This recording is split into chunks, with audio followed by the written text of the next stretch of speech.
राजकारणात दर मिनिटाला काहीतरी नवं घडतंय. बातमी कुणीही दे, पण खरी अपडेट मिळते फक्त राजकीय लाईव्हवर.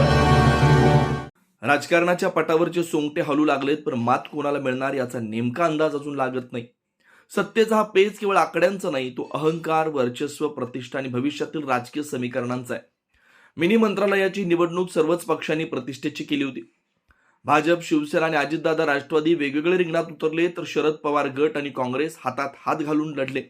निकाल लागला तेव्हा मतदारांनी आपला कौल स्पष्ट दिला. सर्वाधिक 18 जागा शरद पवार राष्ट्रवादी काँग्रेसला, भाजपला 16, काँग्रेसला 11, शिवसेनेला 7 आणि अजितदादा गटाला 6 जागा. रयत क्रांती पक्ष आणि जनसुराज्य प्रत्येकी एका जागेवर समाधान मानावं लागलं. महायुतीचा झेंडा फडकणार असा दमदार दावा करण्यात आला होता, मात्र मतदारांनी वेगळाच संदेश दिला. महाविकास आघाडी सत्तेच्या उंबरठ्यावर येऊन ठेपली, तर भाजप समोर सत्ता स्थापनेचं कठीण गणित उभं राहिलं. पडळकर गटाचे वाढतं वर्चस्व, भाजपच्या 16 जागांपैकी तब्बल 9 जागा आमदार गोपीचंद पडळकर यांच्या गटाचे. जत विधानसभा मतदारसंघात त्यांनी अक्षरशः कमाल करत 9 पैकी 8 सदस्य निवडून आणले. आटपाडी तालुक्यातील लिंबवडे गटात त्यांचा प्रभाव दिसून आला.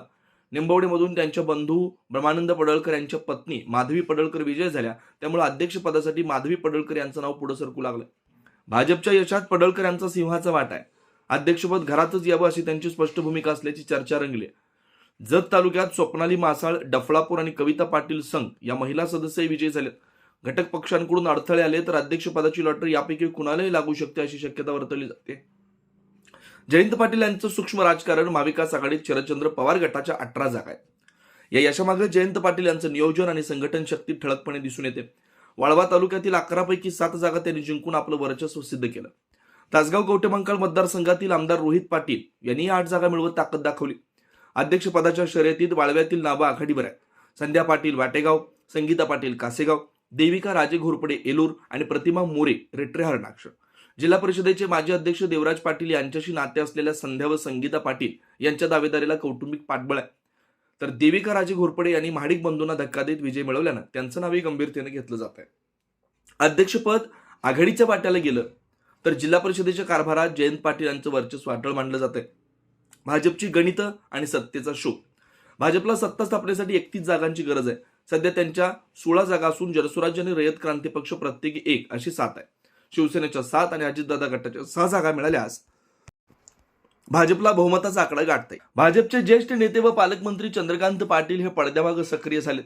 चर्चा, भेटीगाठी, समन्वय सर्व मार्ग वापरले जातात. निवडणुका संपल्या, आता एकत्र काम करू असे संकेत दिले जात असले तरी प्रत्यक्षात सत्तेची समीकरणं जुळवताना पुलाखालून बरंच पाणी वाहणार हे स्पष्ट आहे.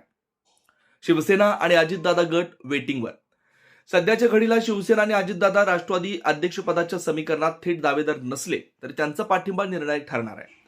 सत्ता कोणाच्या बाजूने झुकते हे ठरवण्याची किल्ली त्यांच्या हाती आहे. त्यामुळे दोन्ही गट वेटिंगवर असले तरी त्यांचं महत्व कमी नाही, उलट त्यांच्या भोवतीच पुढील डाव फिरणार आहे. मोदींच्या दौऱ्यानं बैठक लांबली. शिवसेनेचे आमदार सुहास बाबर हे उपमुख्यमंत्री एकनाथ शिंदे यांची भेट घेणार होते. जिल्हा परिषदेतील युती, अडचणी आणि सत्तेची दिशा यावर सविस्तर चर्चा अपेक्षित होती. मात्र पंतप्रधान नरेंद्र मोदी यांच्या मुंबई दौऱ्यामुळे शिंदे कार्यक्रमात व्यस्त राहिले आणि महत्वाची भेट लांबली. राजकारणात वेळेचं महत्व अनन्यसाधारण असतं. एका भेटीच्या विलंबामुळे समीकरणं बदलू शकतात आणि सांगली जिल्हा परिषदेच्या सत्ता नाट्यातही तसाच एखादा अनपेक्षित कलाटणीचा क्षण दडलेला असू शकतो. सांगलीच्या राजकारणात सध्या आकड्यांपेक्षा अधिक बोलते ती महत्वाकांक्षा. प्रत्येक गट आपली चाल अचूक बसवू पाहतोय. सत्तेचा मुकुट कुणाच्या शिरावर चढणार? पडळकरांच्या घरात की पाटील घराण्यात? उत्तर अजूनही धुसर आहे, पण एक मात्र निश्चित आहे, ही सत्ता कथा अजून रंगणार आहे. राजकीय घडामोडींचा सर्वात वेगवान अपडेट फक्त इथेच राजकीय लाईव्हवर. आमच्या YouTube चॅनलला लाईक, शेअर, सबस्क्राईब करा आणि रहा राजकारणाच्या रणभूमीवरील थेट नजरेत.